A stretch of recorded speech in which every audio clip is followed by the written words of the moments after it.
क्या रेखा सच में अमिताभ बच्चन से करती थी बेइंतहा मोहब्बत? जब रेखा ने मांग में सिंदूर भरकर मचा दी थी सनसनी।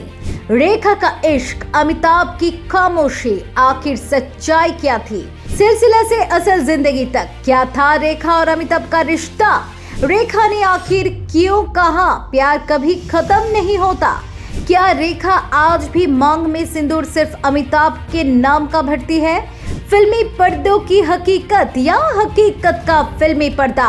कभी देखा है ऐसा प्यार?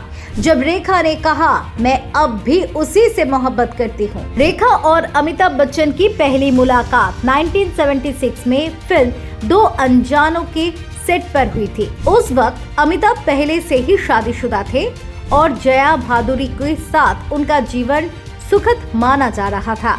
लेकिन दो अनजाने के बाद जब दोनों को एक साथ कई और फिल्मों में देखा गया, तब मीडिया में दोनों के अफेयर की अफवाहें फैलने लगी।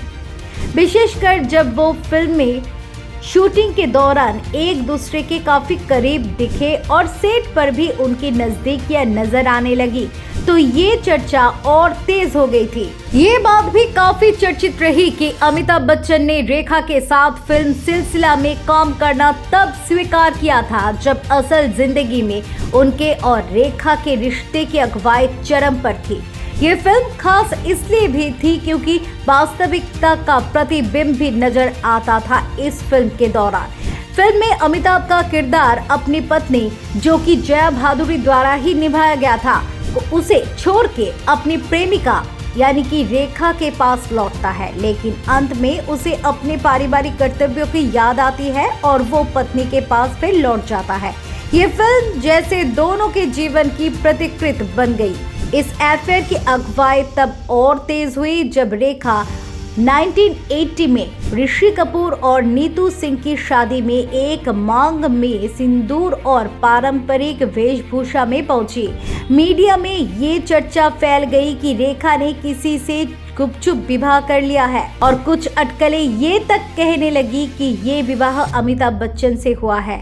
हालांकि ये दावा कभी साबित नहीं हो सका और न ही किसी ने इसे सार्वजनिक रूप से स्वीकार किया।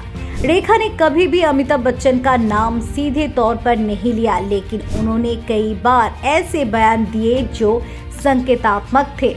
उन्होंने 1990 के दशक में एक इंटरव्यू में कहा था, मैं जिस आदमी से प्यार करती हूँ वो समाज और अपने परिवार की मर्यादा के कारण मुझे स्वीकार नहीं कर सकता, लेकिन मेरा प्यार कभी कम नहीं होगा। ये कथन भले ही अस्पष्ट था, लेकिन लोगों ने इसे अमिताभ से जोड़ कर देखा।